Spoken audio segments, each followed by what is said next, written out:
Welcome to a new episode of the ITU Journal webinar series, where you can find insights and forward-looking research on future and evolving technologies. The ITU Journal is an international journal providing complete coverage of all communications and networking paradigms, free of charge for both readers and authors. This publication considers yet-to-be-published papers addressing fundamental and applied research, building bridges between disciplines, connecting theory with application, and stimulating international dialogue. Its interdisciplinary approach reflects ITU's comprehensive field of interest and explores the convergence of ICT with other disciplines. We count on your support to make this webinar an interesting experience. Please submit your questions via the Q&A channel at the bottom of your screen. All questions from the audience will be taken during the Q&A session after the talk. The meeting is being recorded and the recording will be made available on the webinar website. Closed captioning is also available for this event. You can enable this by clicking on the closed caption icon at the bottom of your screen. We hope that you will enjoy the talk and we encourage you to stay connected until the end for the Wisdom Corner. I will now give the floor to our Master of Ceremonies. Hello, and welcome to the webinar series with academics of the IT Journal on Future and Evolving Technologies. My name is Alessia Magliarditi from ITU, the International Telecommunication Union, the United Nations Specialized Agency for Information and Communication Technologies. It is my pleasure to open our 9th webinar of the season with Professor Ana Perez Neira. Please submit your question via the Q&A channel. We will address them to our speaker during the Q&A session. After the Q&A session, as just announced by our avatar, I will moderate the Wisdom Corner, live life lessons. So please stay online. Our speaker agreed to a personal chat. She will share with us some lessons learned over the years that might perhaps be useful for some of you. I'm pleased now to introduce Professor Iana Kilditz, Editor-in-Chief of the ITU Journal and founder and president of Truva from the United States. Professor Kilditz is Ken Byers Chair Professor in Telecommunications Emeritus at the Georgia Institute of Technology. Professor Kilditz has established many research centers worldwide, including in South Africa, Spain, Saudi Arabia, and Finland. He's Editor-in-Chief Emeritus of Impact Factor journals, highly cited and at the top of the most prestigious international rankings, visiting distinguished professor in several universities around the world. And his current research interests are in 6G wireless systems, terahertz communication, metaverse, and communication in challenged environments. So Professor Kilditz, the floor is yours for your opening remarks and to introduce our speaker and moderate the Q&A session. Thank you. Thank you, Alessia. And I'm trying to see myself, but it's a little dark here. I hope you can see my face, but maybe it's not that important. So distinguished guests, esteemed colleagues, and honored participants, good morning, good afternoon, and good evening, wherever you are joining us from across our interconnected world. From magnificent city of Istanbul, a timeless bridge between civilizations and a symbol of unity between East and West, it is both an honor and privilege to welcome you to the Season 4, Episode 8 of the ITU Journal on Future and Evolving Technologies, in short form ITU JFAT webinar series. Today, we are exceptionally fortunate to host a visionary scholar whose pioneering work has reshaped the landscape of wireless communications, Professor Ana Perez Neira. Before we proceed, allow me to reflect on the transformative mission of the ITU JFAT Journal. Since its inception in December 2020, the journal has stood as a global beacon of open access innovation, forging an essential bridge between academia and industry while democratizing access to cutting-edge research. Each submission undergoes rigorous peer review, ensuring that only the most visionary and impactful contributions shape the future of the technology. The remarkable ascent of ITU JFAT as a premier publication owes much to an exceptional team: Suzo Ono-san, Bilal Jamusi, Alessia Magliarditi, Erika Campilongo, Maria Otero, and many, many others whose unwavering dedication has been instrumental in our success. To the brilliant minds in our global audience, we extend an open invitation for you to contribute your pioneering research and join us in propelling the next wave of technological advancement. I'm also delighted to announce that ITU journal FET has been officially indexed in the Directory of Open Access Journals, in short form DOAJ, a milestone achievement that amplifies our global reach and reaffirms our steadfast commitment to open knowledge dissemination. Now it is my distinct honor to introduce today's eminent speaker, a trailblazing researcher and extreme academic leader, a driving force in telecommunications, a dear friend, Professor Ana Perez Neira. Professor Perez Neira is a full professor at Polytechnic University of Catalonia, in short form Universitat Politécnica Catalunya, Signal Theory and Communications Department. From 2010 to 2014, she served as Vice Rector for Research at UPC, and today she leads the Director of the Centre Tecnologia de Telecomunicación de Catalunya, in short form CTTC, which is a well-known research center in Catalonia. A fellow of both IEEE and EUROSIP, she has been recognized with prestigious distinctions, including the ICREA Academic Award and Narcisse Montreal Medal, honoring her outstanding contributions to science. Her research spans multi-channel signal processing optimization and satellite communications. She has played a pivotal role as coordinator of the European Space Agency's satellite network of experts from 2015 until 2025, fostering a leading global community in this field. With an extraordinary academic legacy, she has authored over 80 journal papers, 400 conference papers, and 7 co-authored books, delivered 70+ invited talks, and led more than 30 research projects. Her innovative spirit is further advanced by 8 patents, and her leadership in chairing major international conferences, including ICAPS 2020, which made history of the first fully virtual IEEE conference, and uniting 15,000 attendees worldwide and the pandemic, amid the pandemic. An elected member of the Royal Academy of Science and Arts of Barcelona and the Royal Academy of Engineering of Spain, Ana embodies excellence, leadership, and relentless innovation. I first had the privilege of meeting Ana nearly 2 decades ago during my time as a visiting professor at UPC in Barcelona. Since then, our paths have been crossed many meaningful ways, most recently at the Huawei workshop in Sochi in 2019, just before the COVID, which messed up our lives, as you all know. Ana is not just an exceptional researcher, she's a true luminary in telecommunications, whose 2 decades of groundbreaking work have set the high standards in academia.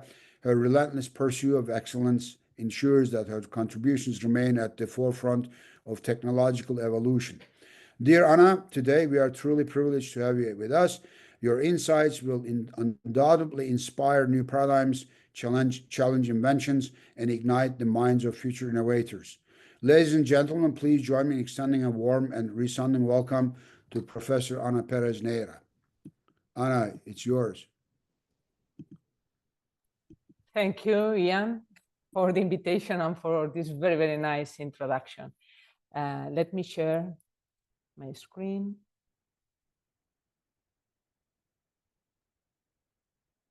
I hope you can see that. Yeah. So good day, everyone, and welcome to this talk. It's going to be on expressive neural networks, and the intent is to go beyond the black box artificial intelligence architectures. The work has been done together with my team at CTTC, Sara, Marc, Miguel Angel. And CTTC, as Ian has said, is a research center in Barcelona area. And now it has to Is go. Miguel still around, Ana? Yeah, a student. He says that it's like a student. He comes whenever he wants. Yes. That's cute. Yes. He's a fan of Atletico Madrid. We used to have lunch and talk about it. Anyhow, tell him my regards. So please. I will do. Thank you. I will do that. Yeah. So I'm trying to change to the next slide because now. Yeah, so the current neural networks have made remarkable progress, but there are still several key areas that need improvement. And this talk addresses two of these areas. One is the interpretability and explainability. So neural networks are largely black boxes, and there is a need of methods to visualize and understand the internal representations, tools to explain the decision-making in a human interpretable terms, and models that provide confidence, measure, and control of the design. And the other area that we are going to address is the scalability and efficiency. So state-of-the-art models are large, expensive, and energy intensive. And there is a need of efficient or light AI architectures that we are calling expressive neural networks. And also there is a need of sustainable AI via reduced training time and also reduced number of computations. My field is signal processing for communications. And in the future, communication networks, they are foreseen to enable edge computing. That means that the devices at the edge of the network, the cell phones, the tablets, sensors, cameras, are going to compute AI. The reason is that they are gathering so much data because of social networks or because of their sensor technology that if they have to deliver wirelessly this data to the core of the network, to the data center, so that they process it and they feedback their decision to the device, that would create large traffic on the network. So the solution is, or the vision is, that these devices are going to do locally the AI processing to extract some semantics, some features, and only send these features to the cloud, to internet, in order to avoid traffic bottlenecks and also in order to enable real-time applications, because they will be able to make decisions too, as they are doing this AI processing. Moreover, the future 6G networks will seamlessly integrate the satellite and the terrestrial communications, so the new 3GPP radio standard will make satellite just as another AI node at the edge of the network. And this is even more a more demanding node, because they have limited bandwidth and the time window is really short. If it's a low Earth orbit satellite, they move around 7.5 kilometers per second. So on the time window they have to connect to a specific gateway on the Earth is really short. Then they have limited onboard computational capacity, because the more capacity they have, it's more weight to launch the satellite. This is more cost, and this is to be avoided. And also because they are limited energy consumption. Their source of energy are solar panels. So all in all, in both the terrestrial and the satellite segments, these edge nodes can only afford low complexity, computations, and scarce energy resources. So with that, they must carry out task goal-oriented communications with AI in order to extract features and don't burden the whole network with a lot of data. Okay, so this motivates the talk on explainable and expressive AI, because this is desirable, at least in this setup.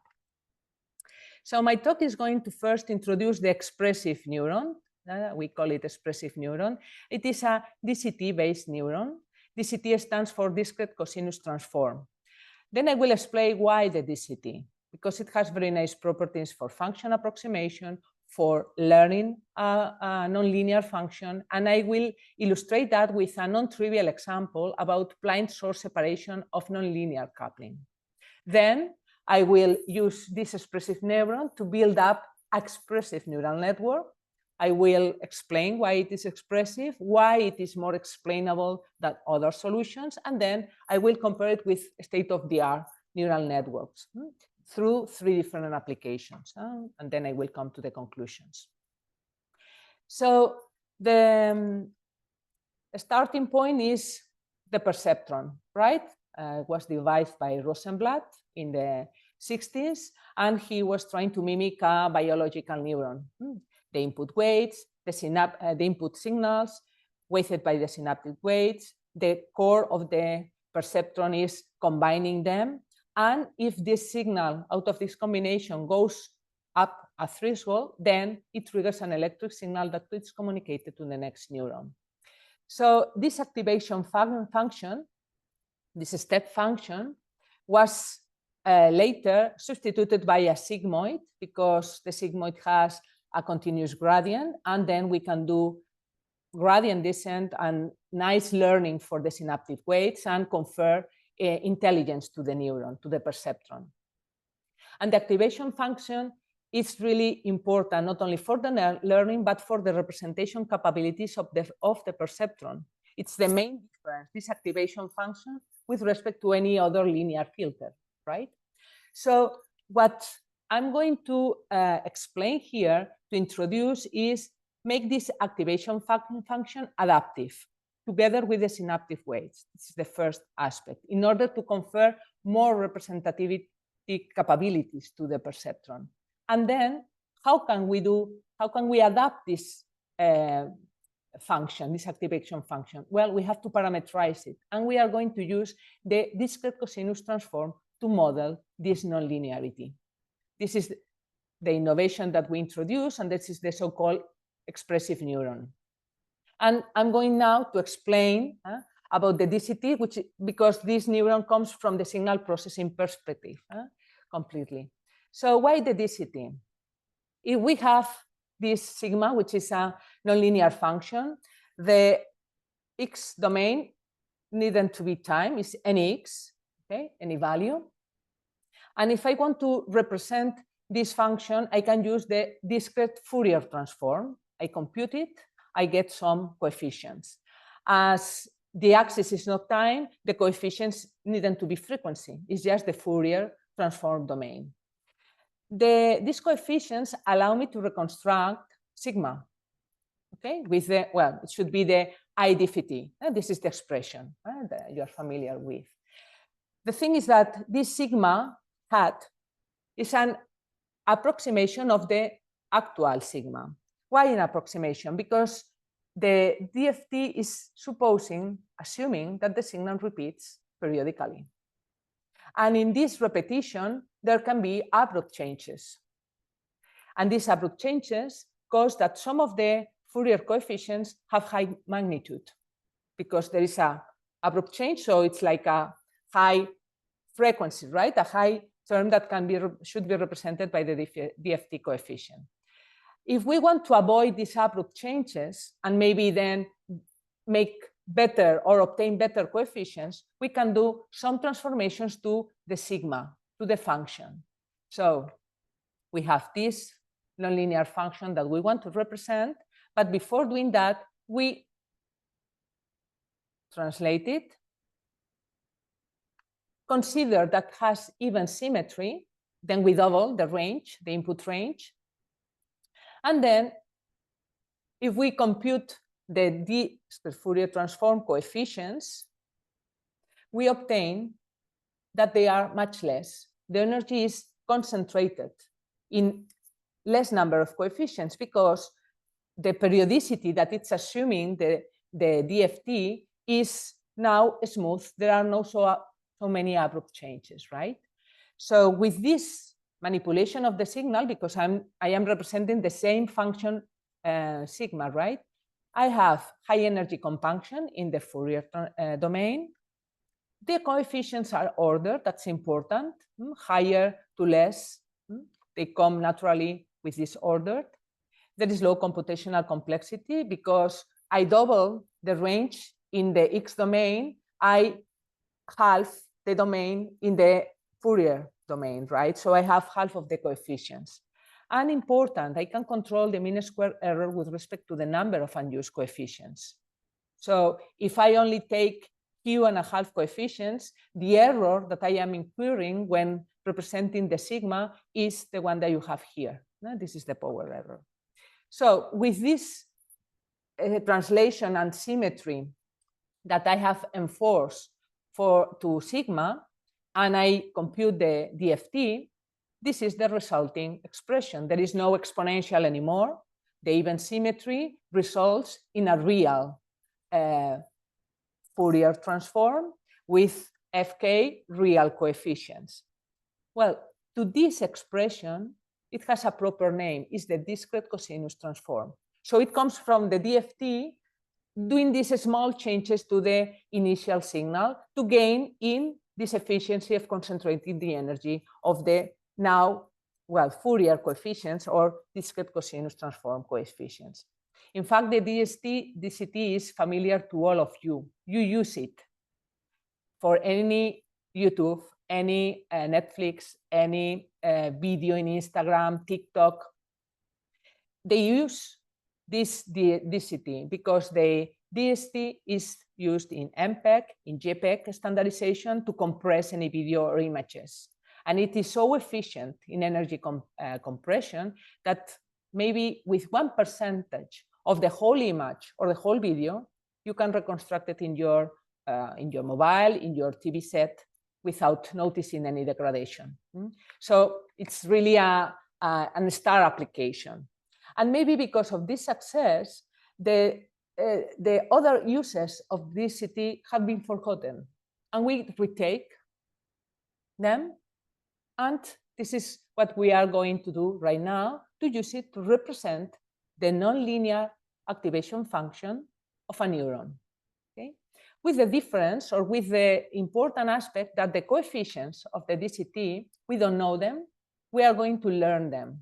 And now other good properties for this learning appear for the DCT. And this is something that it's not very well known. We did this in this paper. We just explored them. They are easy, but it's something that people really didn't thought about that. So if I have X sigma pair, I can use a supervised learning to train and obtain the FK, the coefficients of the corresponding DCT representation. So I have just a linear filter that can be governed with the error of the output of the filter. The input is not X, but the cosinus of X. And the thing to be learned are these coefficients of the DCT. Okay? And using the mean square error, I can use a gradient descent to obtain these coefficients. And the nice thing that I want to stress is because of how the cosinus behave, there are very good properties of this of good convergence of this gradient descent algorithm. To guarantee the convergence for any gradient descent operating on an MSC, we know that the adaptation step, the mu, must be the inverse of the maximum eigenvalue of the correlation matrix of the input. So the inputs are the cosinus. The correlation matrix are orthogonal cosinus. So it's a diagonal matrix with all the elements in the diagonal equal to the power of the cosinus, 1/2. So the maximum eigenvalue is 1/2. So if I am substituting this, I get this red expression. So the mu, whenever I have to learn these coefficients, is 4 times alpha, which goes from 1 to 0, and the number of coefficients to be learned. So easy. With this expression, I guarantee convergence. How fast? Well, it depends on the alpha. And also because it's a gradient descent, we know that the time to converge depends on the final error that I can support. Okay? And the expression is this one. So if we isolate the number of iterations up to converge to have a final error epsilon n, it is inverse proportional to the minimum eigenvalue. The minimum eigenvalue of a diagonal matrix with all elements equal to 1/2. So the eigenvalue spread is 1. And this uniform eigenvalue distribution implies that the learning dynamics are identical across all coefficients directions, eliminating the use of slow convergence typically caused by eigenvalue disparity. There is no dispersion of eigenvalues. And because the matrix is diagonal, it provides also stable convergence to all the coefficients and fast.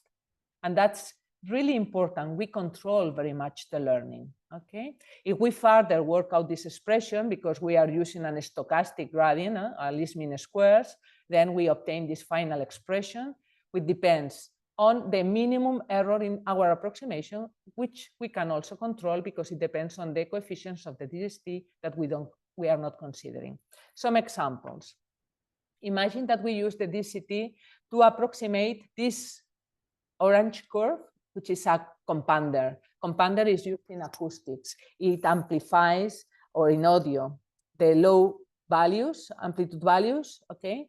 And we want to learn it. So we model it with a DCT, and we have to learn the coefficients that model this nonlinearity. The coefficients are these orange ones, and this is the learning curve on the left-hand side. We have the different lines are indicating the different values of the convergence, number of iterations to convergence, depending on the expression that we use. The measured one, which is this continuous line, is the one that we have seen before. It depends on the alpha. The alpha is set up here, and depends on the minimum error. We have only considered 12 coefficients, so we can compute that. If instead of a compounder, we want to approximate a step function with the same number of coefficients, 12, we have this orange ringing line. So this is the learning curve. We have more error, but not because of the adaptive algorithm is not doing it properly. It's just because I am using the same mu, the same alpha as before, right? But now, because we should have taken more coefficients to approximate this curve, which is more difficult, we have more final error, okay? So this is the measured number of iterations to converge. Now, this straight line has increased the number of iterations because the final error is higher. I need more coefficients to adapt to make it lower. In any case, with all this introduction, I want just to show that the DCT has benefits in terms of function representation. So here you have on the right-hand side, in the blue, you have the number of coefficients that I need to represent this curve with the DCT. In this green one is with the discrete Fourier transform. So it's much better, the DCT, because of these manipulations of the signal. So I'm going to use that for the activation function. And then if I have to learn the coefficients to represent the activation function, I have shown that the convergence time can be estimated easily, can be controlled, and that the orthogonality of the basis functions of the cosinus provide a stable convergence of all the coefficients. So it's fast adaptation. Before getting into the neural network and the neuron, let me give you an example illustrate with an example, an application, how well the DCT approximates and can learn any nonlinear function. And the example will be how to separate in a blind way, without any reference, independent sources that have been mixed in a nonlinear coupling. So here we have A1 and A2. They are two sources, are independent, but they are coupled with these weights, A12, A21, and these F and G, which are nonlinearities. For instance, imagine, and the result is X1 and X2 are the observables, what I can measure. Imagine that X1 and X2 are the output of two antennas in an array, that they are close together and they are coupling. And this coupling can be nonlinear. And I would like to have these signals decoupled before transmitting. So to decouple from the observables, we are proposing the separation network. By the way, the details are in the publication that I showed in the slide before. So this is a feedback network that once I know I have estimated the nonlinearities that couple and the corresponding weights, I can subtract, and in 10 iterations, Y1 is one of the sources, Y2 is the other independent source. Okay? So we need to estimate the nonlinearities and the Cs. And we need to do that with, I'm going to use the DCT model for F and J, and I need to estimate the coefficients of each of the two models. I will use a gradient descent, right? And this is what I'm going to show you in the next slide. The next slide, there are a lot of equations. I just will comment some of the things because I don't want to get into the details of the blind separation, which is an interesting and difficult problem per se. I want you to show you the potential of the DCT in the function representation, right? But But just doing this gradient descent from the linear coefficients and from the coefficients of the f and the j, the gradient is here, the gradient of the output to the fourth value, to the fourth power. Why? Well, because we prove in the paper that this is a good cost in order to separate independent sources, right? The thing is the result. Look, here we have a nonlinear mixture of two single carriers.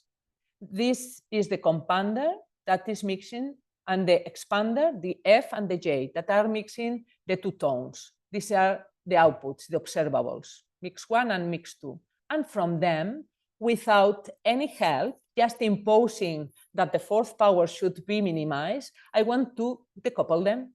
And for that, I have to estimate these nonlinearities and the corresponding weights. So look, here I am superposing the green and the blue in both of them, which means that the DCT is able to approximate both nonlinearities. This is the learning curves for one and the other. And the result of the separation network is I have the two tones. Here's the periodogram where I can see them perfectly. And this is the mean square error from the separated signals. Okay, so it's performing really well. Instead of two carriers, I can mix nonlinearly a carrier and uniform noise. So these are the two mixed signals, the observables. I do the separation network. I compute the nonlinearities, the compounder, the expander, and the output is the tone and the noise. The noise is this uniform noise. This is the periodogram of the outputs. And this is the error of the separated sources. So it does well. If the mixture is linear, the DCT model learns the linear functions and the separation is perfect, much better than with the nonlinear mixture. So DCT per se is a very good option to estimate nonlinear functions in easy setups without having any neural network. Although I know there are works that are using neural networks for this blind source separation. It's something that we comment in the paper. Before getting to the neuron, let me further comment on the DCT and what happens if I want to do a representation not of one-dimensional signal, but of m-dimensional signal. So imagine that we have a two-dimensional signal, like an image. This is, for instance, 8x8 block image, okay, pixels. This is the two-dimensional discrete cosinus transform. The thing is, I don't like this expression so much as I like the one with one dimension. Why? Because now the number of parameters that we have to learn, the FK, to represent any image is grows exponentially with the dimensions, here with exponent to 2, okay? So this is something that I don't like so much. And the other thing is that if there are small changes in the function, in the 2D function to be represented, this translates into relevant changes in the discrete cosinus transform coefficients. So for instance, this is my original image, and C are the DCT coefficients. In orange are the amplitude values. Okay? If in the original image I change 3 pixels only, the corresponding DCT, which is the D, there are changes that I cannot control. They are not ordered as nice as it was ordered in the one-dimensional problem. So we are losing this scaling up or scaling down the coefficients if I want to prune the whole thing. So this was the motivation to say, well, why not use a one-dimensional DCT to learn the nonlinear activation function of a neuron and then use a neural network to represent any multivariate function. Okay? And that's what gives place to the expressive neural network. In the expressive neural network, we have this is one perceptron with the change that the activation function is learned, is adaptive, and it's modeled the parameters with the DCT. And this, so there are the inputs, the univariate nonlinearities that are modeled with DCT model for this neuron, for the other neurons in this hidden layer, and for the neuron in the output layer. This structure is shallow. It's only input, hidden, and output layer. And this is the nonlinearity with the DCT, and FK have to be learned together with the synaptic weights. And this is the expressive neural network. And in the talk, I'm going to show you the good performance with respect to other existing ones. It was published in the Journal of Selected Topics in SP last year. So one question maybe is, well, shallow. Yeah, so far I'm going to use a shallow structure because it's more interpretable and I will be able to control more than a deep neural network. Let's see if there are some, if its behavior at some point stops or I have to enlarge it. We will see that. But in principle, theoretically speaking, the Kolmogorov-Arnold existence theorem says that any function, any multivariate function can be approximated or can be represented by two layers, the Ross and the Fish. This existence theorem has motivated many neural networks, ours among others, right? No one says how to implement in a practical way the Ross and the Fish, but it motivates and it gives us breath to say, well, let's try with the shallow network with this ENN. Let's see what we achieve. What we call it, why we call it expressive? Well, it's expressive because of the DCT activation function. First, it's going to be adapted. Shouldn't be a sigmoid. It will be whatever the final optimization of the cost function says that it should be for every neuron. Every neuron can have a different activation function.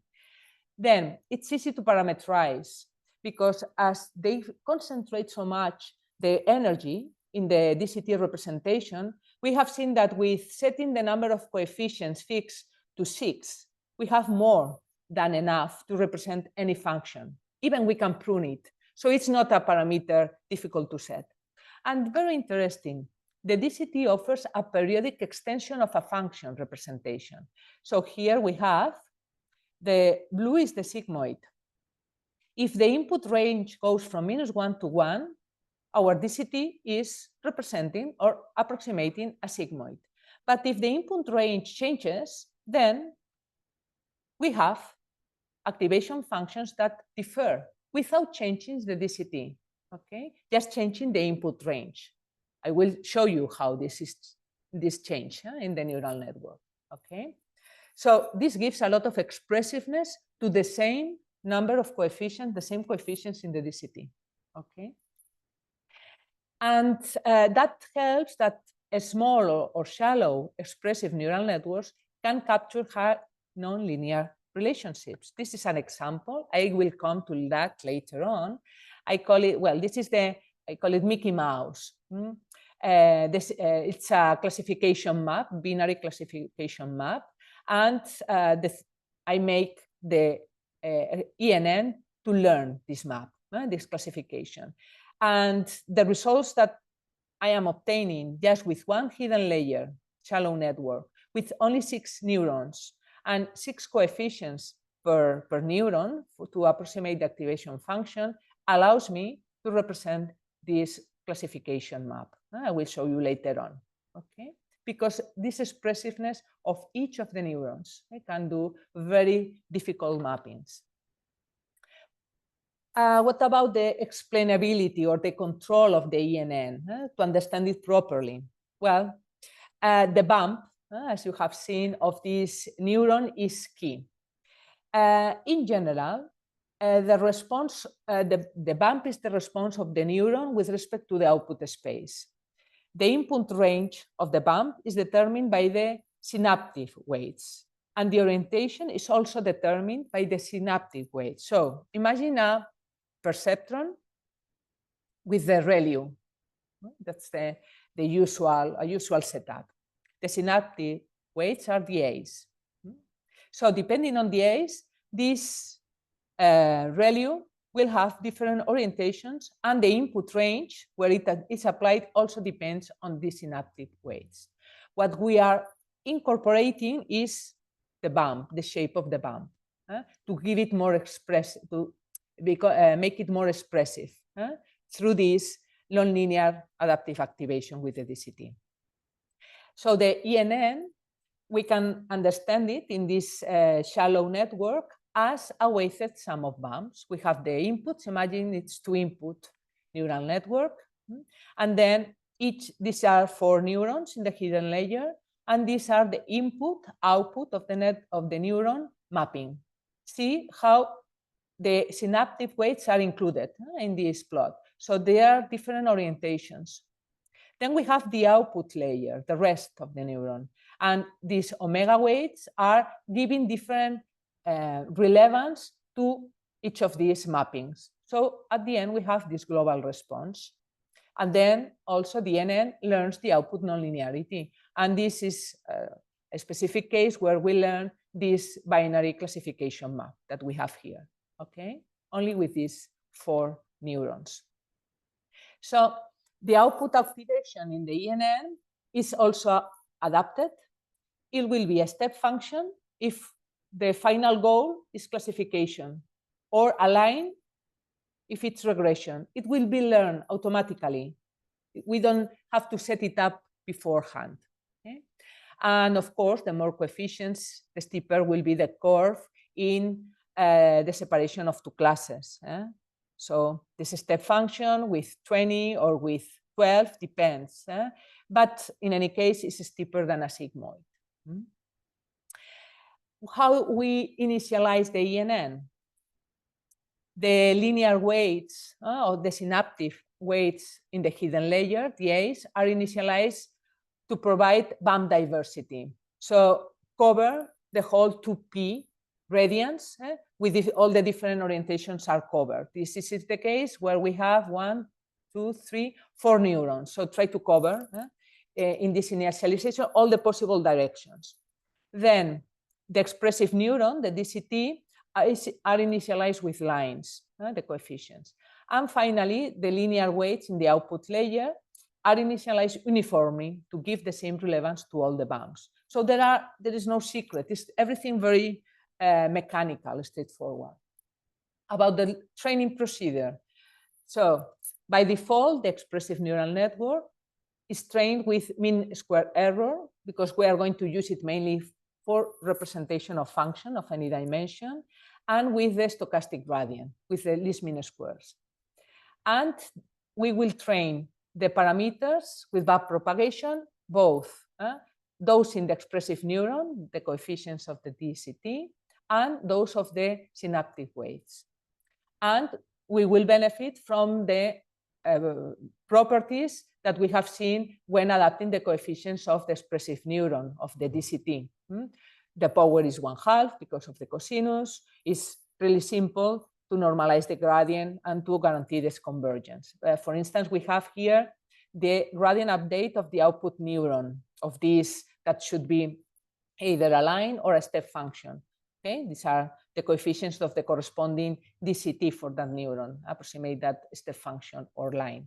This is the expression that I have shown you before. This is the same mu, the 4 alpha divided by the number of coefficients. And here we have, for instance, at the output layer, the W2 weights, they update also through the gradient, the rule chain, and again, it's very neat to formulate.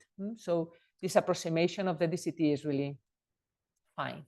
Okay, so from the learning perspective, using the DCT to model the activation functions brings the following benefits. The network size.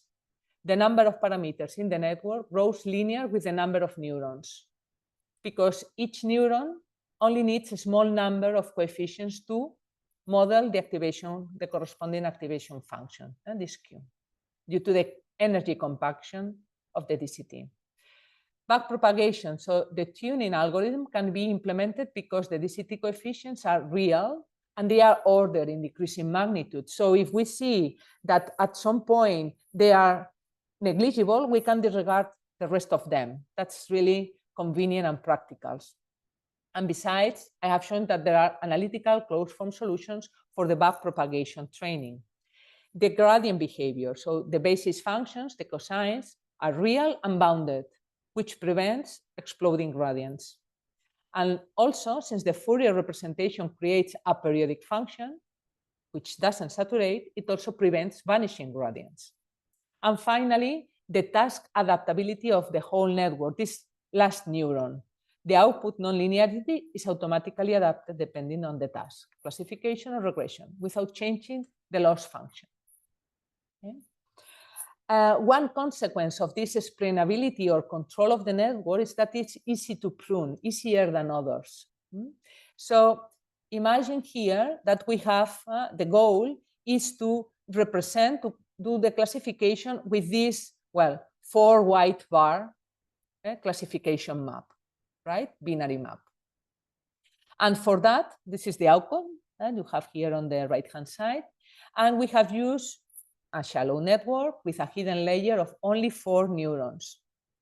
You see that 2 of these neurons, the first and the third one, are flat. So we can prune them. In fact, with one, also we already have the final representation. See an interesting thing, the final neuron, this step function, which is learned together with the others, it's upside down because we have to put the negative into the positive because the 4 bars are here below. That then it changes. So it changes the sign. So everything matches. And here we show how we start with 6 neurons and we get this accuracy of the classification. That's the number of correct classifying inputs in this 4-bar binary map. If with 5, and this is the output, it's similar. With 4, so in fact, up to 2, as we saw it before, the results are very, very nice, very good, acceptable. So visually, we can prune it. Something that we cannot always do with other neural networks, right? For instance, with the same example, if we use, this is the ENN final outcome. If we use a multi-layer perceptron with the ReLU, it's not possible to get this periodicity. It fails. That is 72 only a percentage of accuracy. With the Kolmogorov-Arnold network, it fails. There is a lot of noise. With the Fourier, it also grasps this periodicity. This is just to show you a first snapshot. I will come to the details of this comparison in the next part of the talk, okay? Because now, having explained how does it work, I want to compare it with existing networks. And for that, I'm going to show you 3 different applications. One is for 1-dimension function representation. The application 2 is for classification. And the application 3 is for 2-dimension function representation, or so-called implicit neural representation. So for the 1-dimension function representation, to show the capability of the ENN in front of others, I will consider prediction of chaotic sequences, okay, as a goal. So a chaotic map is a deterministic mathematical function that exhibits chaotic behavior because it's very sensitive to initial conditions. Let's see this example. So it's always the nth sample is completely determined by the previous sample, x in minus 1. This is, for instance, the logistic chaotic map. Here we have the expression. This logistic map is used, for instance, to model the growth population of the world. And xn is between 0 and 1, and the control parameter r is between 0 and 4. In this plot, it shows how, depending on the value of r, the chaotic behavior appears. Between 3.5 and 4, we see that any small variation on x0, the initial condition, can lead to very different output, fixed output values. So it's completely chaotic. On the other hand, below 3, the control parameter below 3 is deterministic. Okay, so we are going to set up R in this range to have a chaotic modeling and try to predict it with our ENN and compare it with other predictions from others, right? Which are the other neural networks that we are going to consider as benchmarks? The multi-layer perceptron with the ReLU, which is the most popular activation function. In this case, with the ReLU, there is no adaptive activation function in this case, right? With the Fourier, where we have sinus and cosines, sines and cosines, okay? Both adaptive also to model the nonlinearity and nonlinear adaptive function. And then the Kolmogorov-Arnold network, which models with splines, also in an adaptive way, the activation functions. In the comparison that I'm going to show you, to be fair, all models have one hidden layer and the same number of trainable parameters, which is around 60. And in the training set, 200,000 samples are considered, the LMS or the stochastic gradient for training, and to ensure a good propagation of the gradient, the learning rates in the output layer are smaller than in the hidden layer. Well, this is a piece of advice, a practical thing that we have observed. So let's go to the results of the logistic map. These maps are xn minus 1 in the x-axis, in the y-axis xn. Okay? With the ENN is perfect match. It's superposed. The ground truth, which is the dotted blue, with the red, the ENN. The ReLU tries, okay, more or less, and the CAN fails. That's with the same number of parameters. The Fourier does it pretty good. Later on, I will show in a table the numbers to see the fine detail of the error of these different approximations. Before that, let's go to another representation of another map, chaotic map, the Bernoulli chaotic map. The expression changes right now. We have a modulus operation, and this is the xn minus 1 versus the xn. Okay? Here we see that our network, the expressive, the ENN, with the DCT-based activation functions really struggles in representing the rapid variations of this sawtooth. Well, we have constrained it to have low number of coefficients. We are just doing this comparison. We have not further tried other kind of configurations with more coefficients. That's one of the things. We are interested here in the comparison with the others. In contrast, the ReLU here does it very well because it constructs the mapping with planar segments, so it's more suitable. The CAN and the Fourier doesn't perform that well. The thing is that if we compare the mean square error in the Bernoulli map, in this table we have the Bernoulli map and the other maps, but in the Bernoulli map, in fact, the error of all the networks, in spite of this visual appearance, are similar, 10 to minus 2, all of them, right? So the ENN is not performing that bad. For the logistic map, it was the best to perform, as we have visualized. And then we also tried with cosine map, cubic map.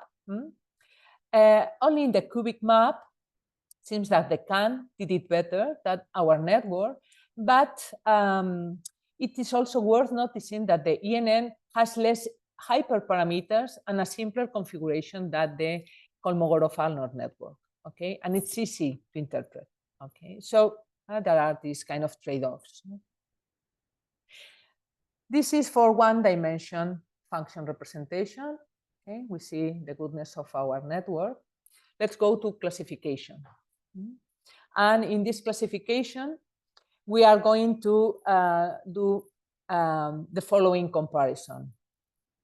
First, to compare the ENN again with a multi-layer perceptron, MLP with ReLU, fixed. Then with a sigmoid, MLP with sigmoid, fixed in this case, in this first comparison. Note that the output of the sigmoid saturates for an input of large magnitude, which is something that's why the ReLU was devised.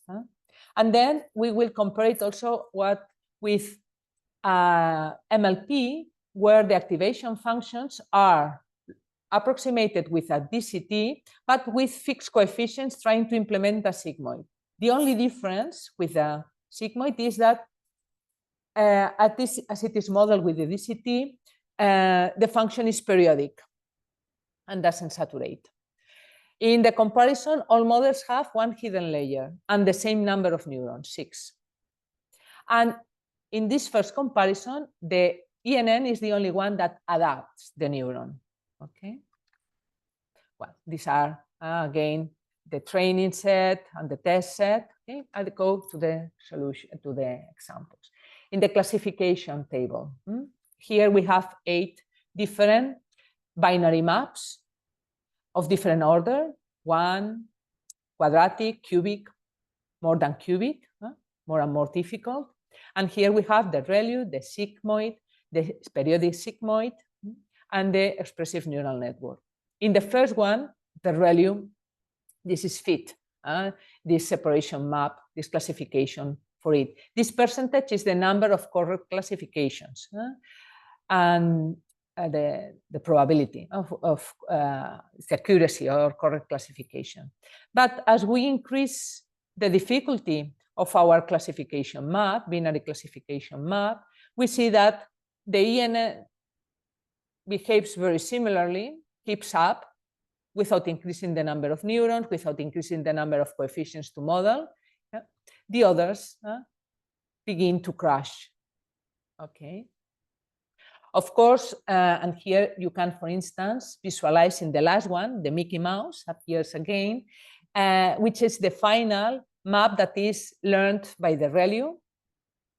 Nothing to do with the Mickey Mouse, the sigmoid, or the fixed periodic sigmoid and the ENN. Of course, you can say, well, here we have that the ENN is adaptive, not only the synaptic weights, but also the activation function.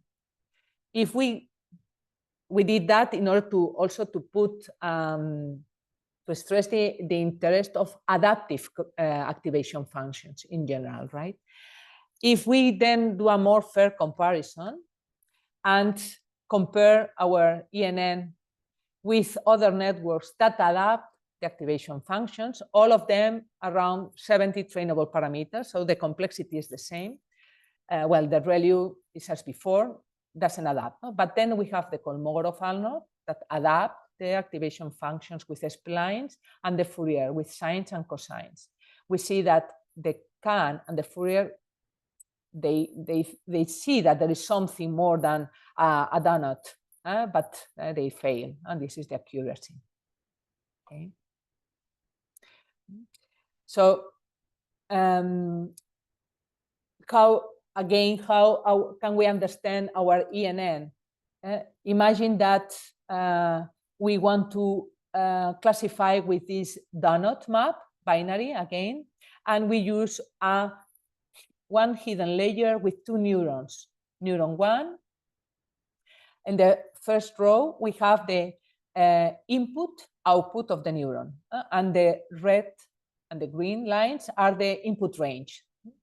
It depends on the synaptic learned weights, okay? And this is the output neuron. The row below is the input of the network, the output of the neuron. So it includes the synaptic weights, and it's this 3-dimensional. And we see the different orientations due to the synaptic weights. They are combined, and with 2 different directions, at most what we can do is to square somehow this ring. However, if we increase the number of neurons to 4, more directions and curves appear in each of these neurons, and we finally can get this almost donut. with 6 neurons, we get it. If instead we use, and if there were at some point a flat neuron, we could prune it. Something that if we do the same exercise, but with a ReLU, it's not so easy to interpret. Here we have the same binary map to be learned in order to classify with a ReLU, multi-layer perceptron, one hidden layer, but with 12 neurons, 12 different ReLUs, and we just learn the synaptic weights, their orientations. Okay? This is the output. Of course, the ReLU cannot make it. Okay? But not only that, there are some of the neurons that are completely flat.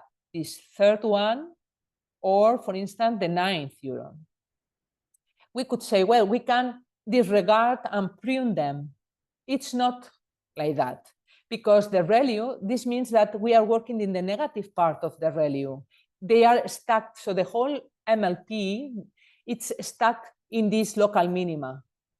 It doesn't mean that that the network doesn't need these neurons. It doesn't, that it's not taking advantage of them. Something that it doesn't happen with expressive neural network. Okay? And finally, for the classification, a multi-classification. And for that, we use the CFAR as the testing data, airplane, different set of images for airplane, mobile, bird, so forth. And now we are going to use an ENN to classify them. And we are going to compare it with an MLP. Okay? In this case, these are the results, the accuracy. Our ENN is better than the MLP. However, this is only just a promising or a result that shows the potential of the ENN. Although this is work that we are doing on progress right now, is the MLP, the multi-layer perceptron, is not the best one for image classification. It's better to use a convolutional neural network. And we are studying how to incorporate our expressive neuron in this different architecture. But even in this sort of brute force classification, is doing better than the MLP for the same number of parameters to be trained. And there is a last application and benchmarking, okay, with some nice and interesting results. At least I think they are like that. And it's implicit neural representation. It's two-dimension function representation, in fact. What it is the INR? So instead of representing a signal as a discrete data, INR models it as a continuous function using the neural network. The network encodes the entire signal implicitly. It learns the function that generates the image in this case. So it decouples the representation from the input resolution, from the pixels. It can sample at arbitrary resolution. To train the network, the input are the coordinates of the pixel, and the output is the value of this pixel. Okay, so that's INR. And the experiment consists in testing several models on the several neural networks on the implicit neural representation of different images. Let's take first the cameraman. And this cameraman, we have used it to train different networks with 300 epochs. Now we have a deep network in all cases for layers. The number of parameters to train up to 200,000 and with the Adam optimizer. And we compare the ReLU, the Fourier model, the CAN, and the Siren. We have incorporated, this is a new neural network because it's a strong baseline in INR tasks. And it has a non-adaptive function that is the sinus with W0 a hyperparameter. Okay? And it results very good in this implicit neural representation. So let's compare it with it too. This is the MSC of this representation with the different benchmarks. And ours is this, the ENN is the one with dark blue. It's much better than the others. In fact, the MLP or the Fourier, even the Khan, at 200 epochs, they don't seem to improve. If we want to visualize this MSE in the results, here we have, for instance, the ReLU suffers from the low frequency bias, struggles to represent high frequencies. And here on the left-hand side down, we have the ENN, which addresses the problem. It's similar to the siren. If we could amplify that, we would see that it's better, the ENN. Well, the MSE is better than the siren. We see it's 1 order of magnitude better. Let's go further. We have learned with this image representation that it's very important to learn the high and the low frequencies. An image is rich in low and high frequencies, right? And we must cover them accordingly.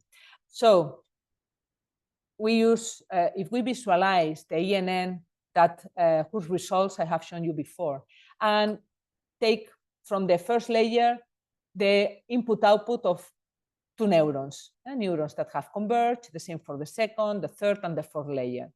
We realize that there are some neurons that grasp the high frequency, the neuron A and the neuron G, for instance. Whether there are others, like the H or the C, that grasp the low frequency content. And that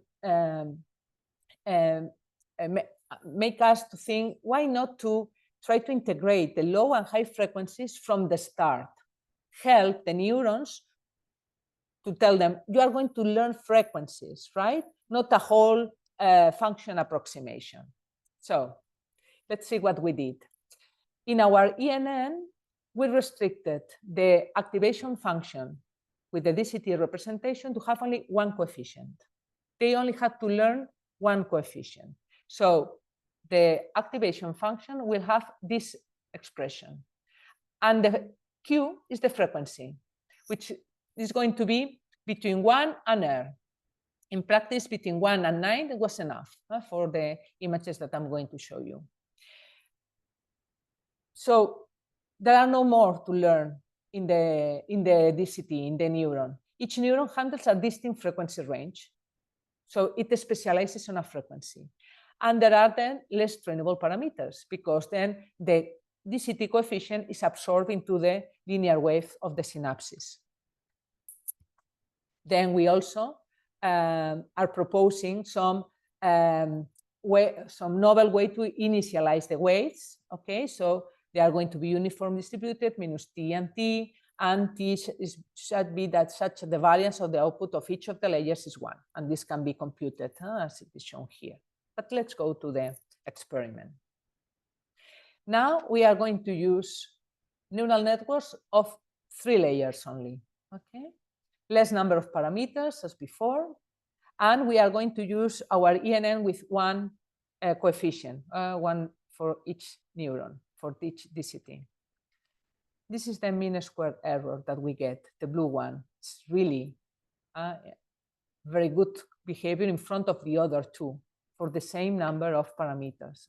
If we want to visualize that, we have done different tests with DALI picture, or with the image 2 of this lady, and then this snapshot of a video, image 3.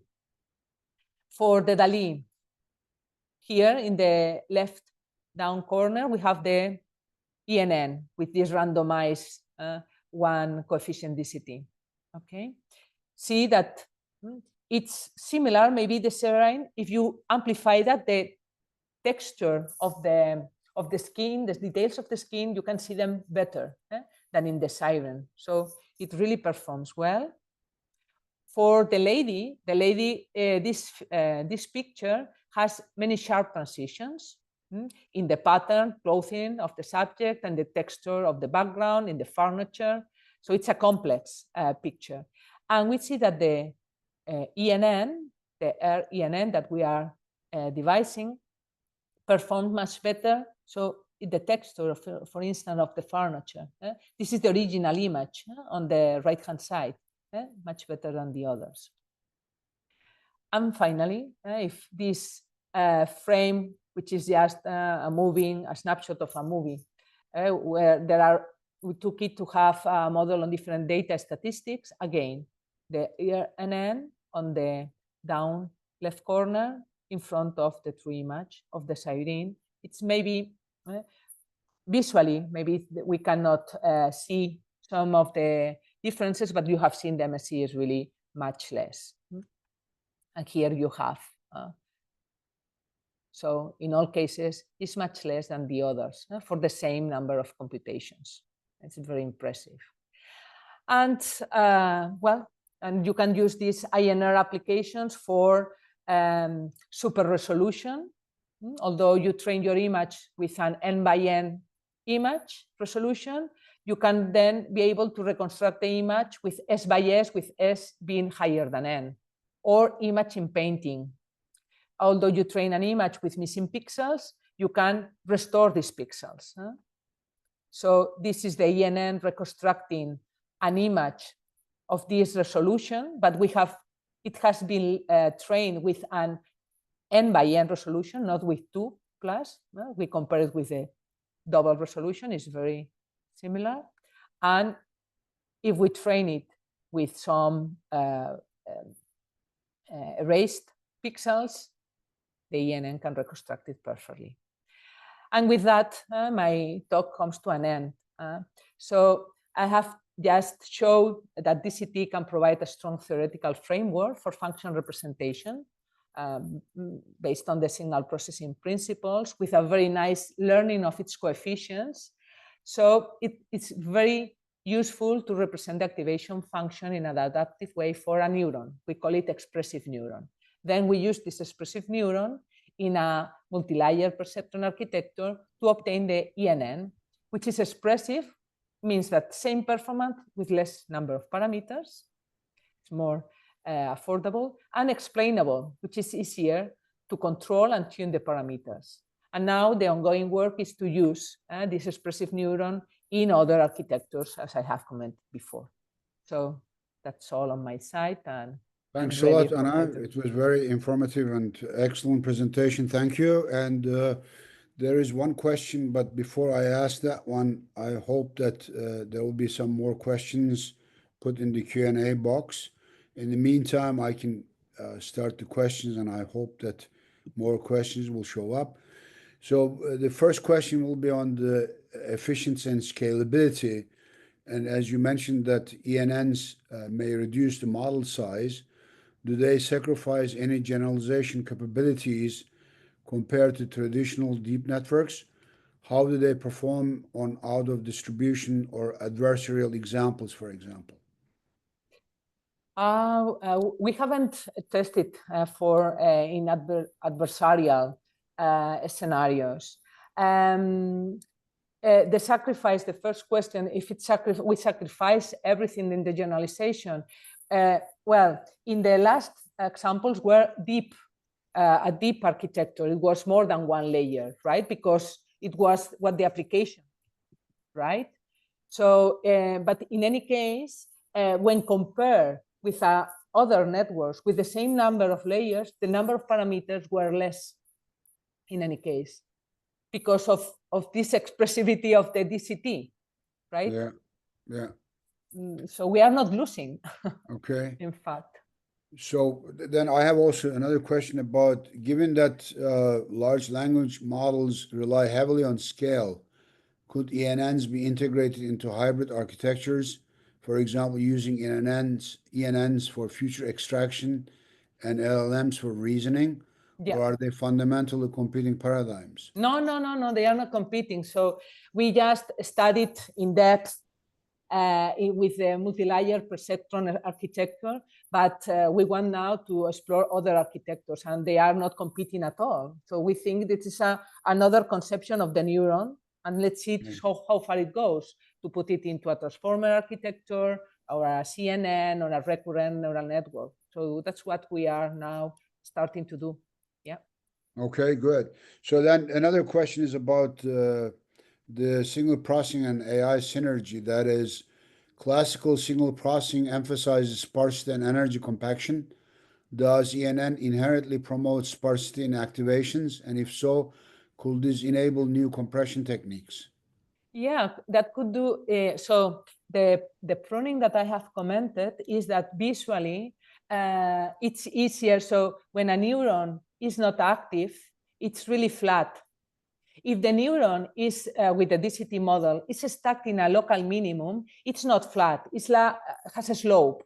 So we can really visualize and see when we can prune it.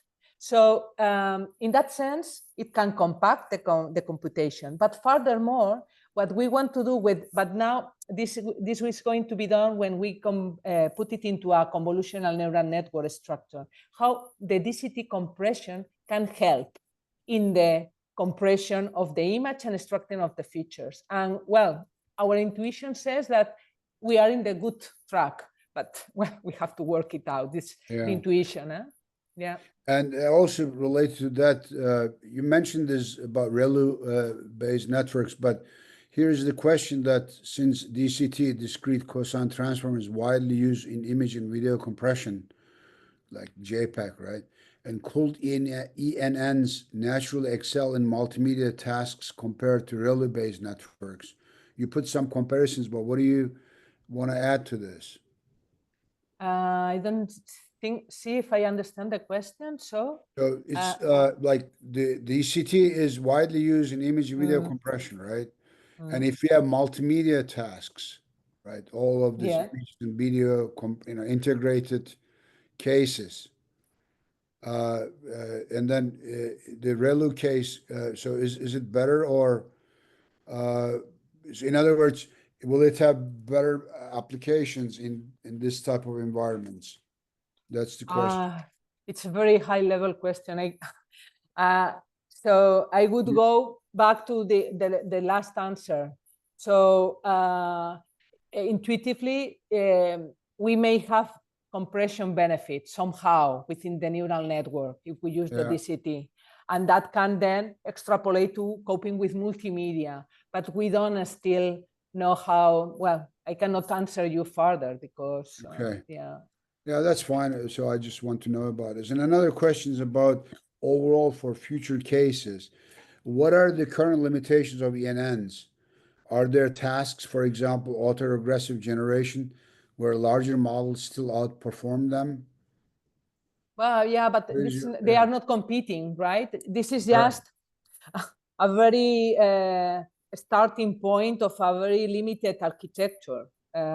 Large language models, they use other kind of architectures, but the thing is go to the neuron and change that neuron in that architecture and see what happens.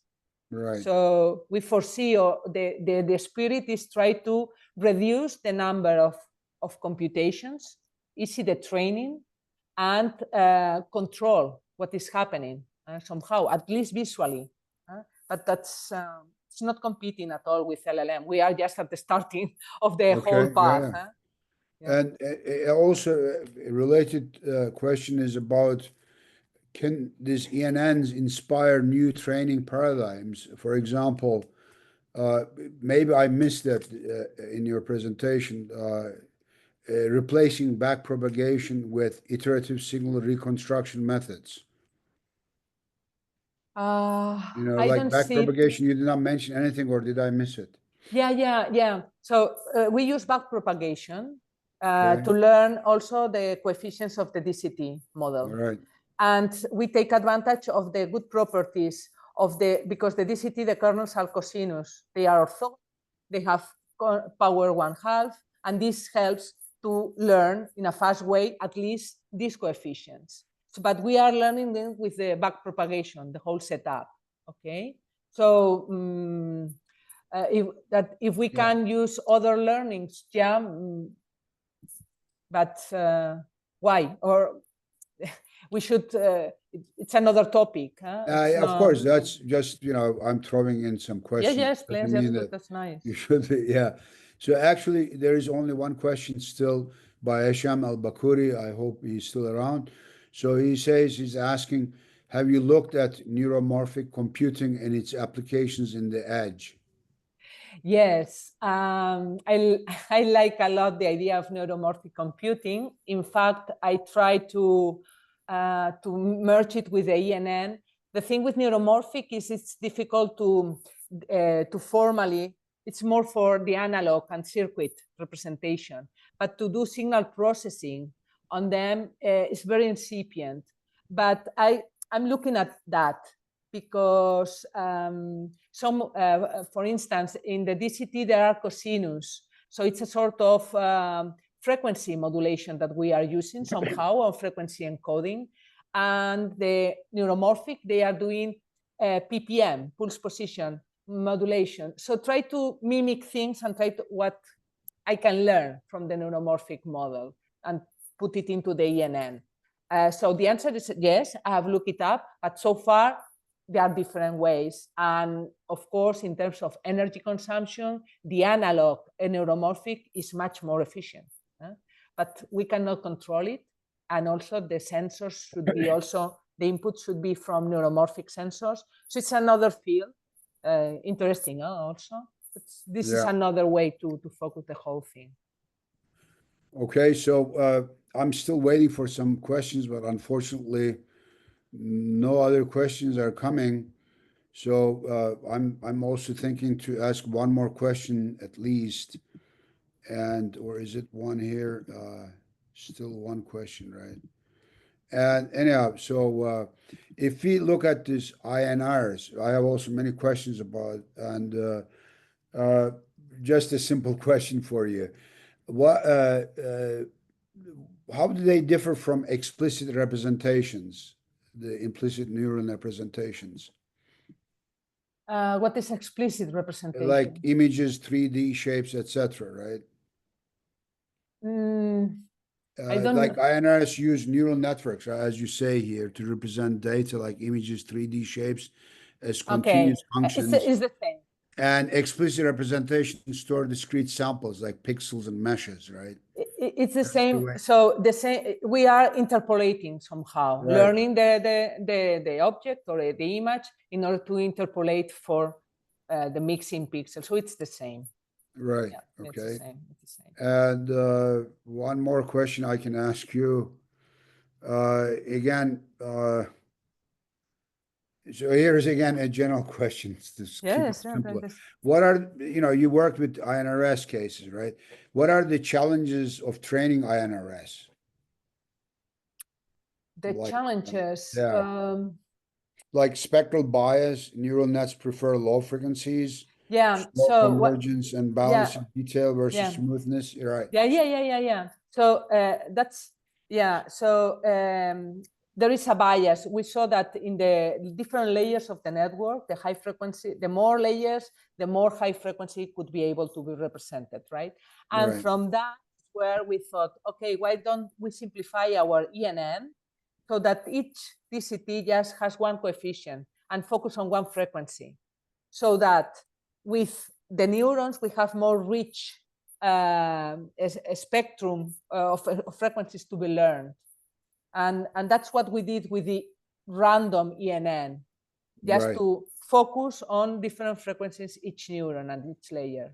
Yeah, because that's important, very important in INR.